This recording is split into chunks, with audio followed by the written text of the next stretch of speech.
This is a developing situation. We are monitoring unconfirmed reports of a serious military incident in the Strait of Hormuz, raising concerns about global oil supplies. Breaking tonight, explosive reports are emerging from the Hormuz coast, where claims are now circulating that thousands of U.S. Special Operations personnel and support forces may have moved against a key IRGC command center in one of the most sensitive military zones on Earth. If true, this would not be just another regional clash. This would be a direct shockwave through the Strait of Hormuz, a choke point critical to global oil shipments, military deterrence, and Iran's coastal defense posture. But here's the biggest question right now. What actually happened, and what is still unverified? Stay with us, because in this video, we break down what is being claimed, what credible reporting actually supports, and why this story could have consequences far beyond the Gulf. The Strait of Hormuz is not just a narrow stretch of water. It is one of the most strategically important maritime corridors in the world. Any major military disruption here can immediately raise fears over shipping security, oil flows, naval escalation, and wider regional instability. That is exactly why these reports are drawing so much attention tonight. Because if a major IRGC coastal command node was targeted, or even temporarily disabled, the message would be enormous. Not just for Iran, not just for the United States, but for every country watching the Gulf. And the deeper we look into this story, the more serious it becomes. Here's what is being claimed in rapidly spreading reports: that a large-scale US-linked operation, described in some versions as involving up to 7,000 special operations and support personnel, moved against an IRGC command center along the Hormuz coast. Now, we need to be extremely careful here. As of now, this specific claim has not been confirmed by major credible reporting we could verify. What is confirmed is the wider reality: tensions around Hormuz, repeated security incidents, and deep concern over Iran's ability to pressure maritime traffic in the region.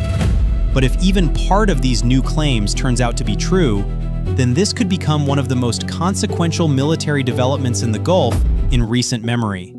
And now we get to the key question: how would an operation like this even work? To understand why this story matters, you first need to understand the battlefield. Hormuz is not important because it is big. It is important because it is narrow, strategic, and globally connected. A disruption here affects military calculations, shipping lanes, oil markets, insurance costs, and political signaling all at once. For Iran, the area represents leverage. For the United States, it represents a line that cannot easily be ignored. And that is why any claim involving an IRGC command center on this coastline instantly becomes bigger than a normal military headline. Because a command center is not just a building.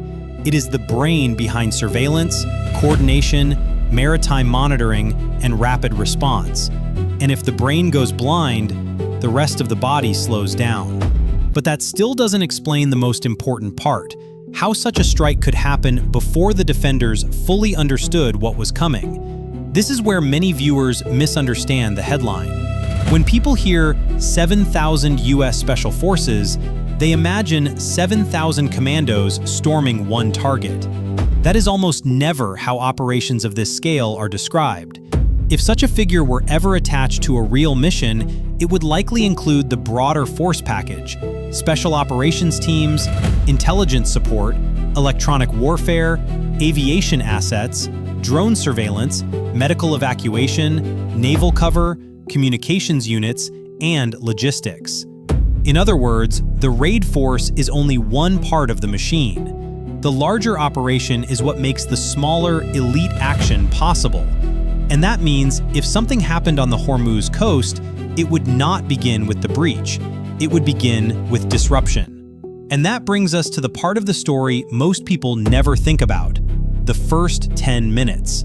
The first 10 minutes of any high-risk raid are often the difference between total success and total failure. Why? Because in those first minutes, the defenders are trying to answer one question: is this a false alarm, a limited incident, or a full-scale strike? If the defenders guess wrong, even briefly, they lose the initiative. And in an operation aimed at a command center, that is everything. A smart force would not begin by smashing the core target immediately. It would first aim to isolate it. That means interfering with communications, disrupting visibility, confusing response timing, breaking local coordination, and creating uncertainty faster than the defenders can process it. Because in modern warfare, confusion is not an accident. It is often the plan. So if the outer system is blinded first, what happens when the assault reaches the center itself? This is the moment where everything becomes brutally simple.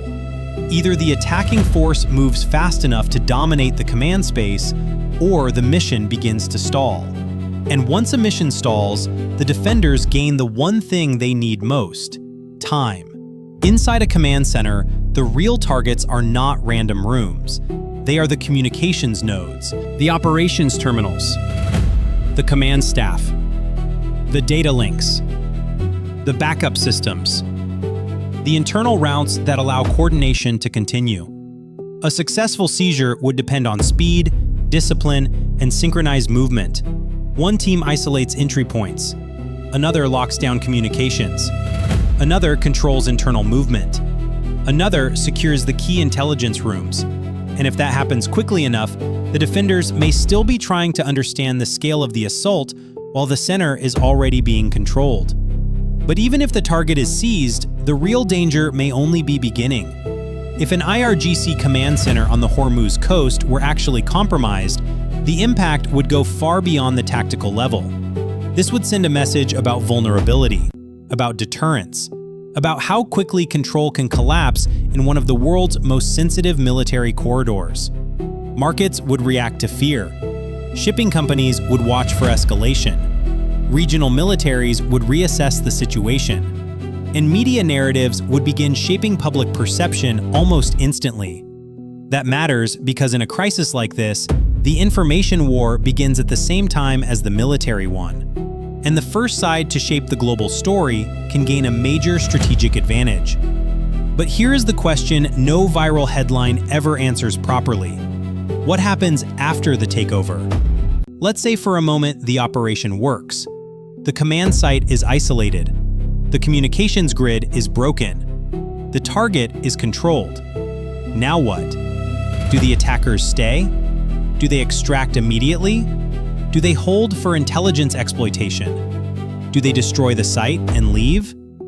Every option creates new risk. A quick exit may limit escalation but reduce strategic value. A longer stay may increase intelligence gains but expose the force to counterattack.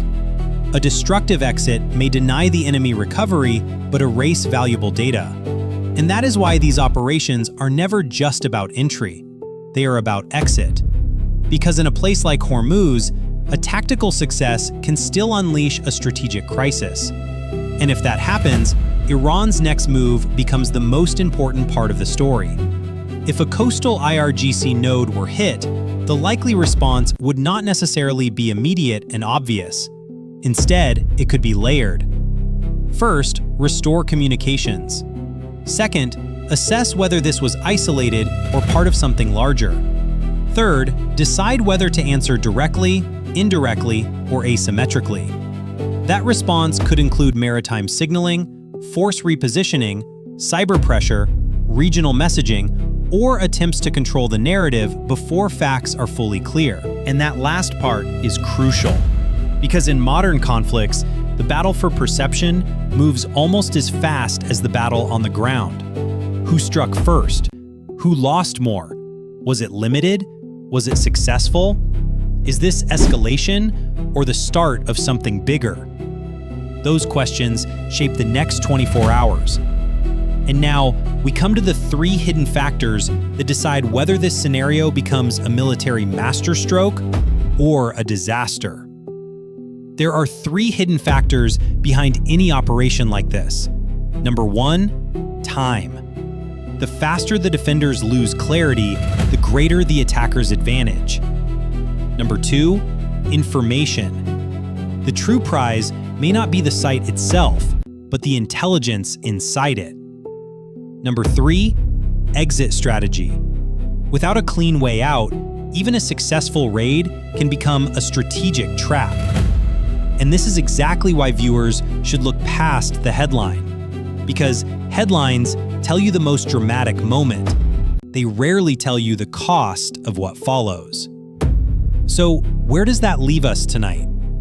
At this stage, the exact claim of 7,000 U.S. Special Forces taking over an IRGC command center remains unconfirmed by the credible reporting we could verify. But the reason this story is spreading so fast is obvious.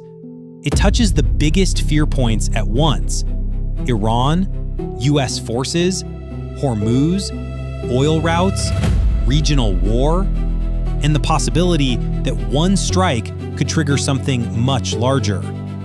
If confirmed, it would be a major military and geopolitical shock. If not, it still shows just how combustible the Hormuz theater has become, and how quickly information, rumor, and strategy now collide in moments of crisis. If you want the truth behind the noise, stay locked in here, because this story may be far from over.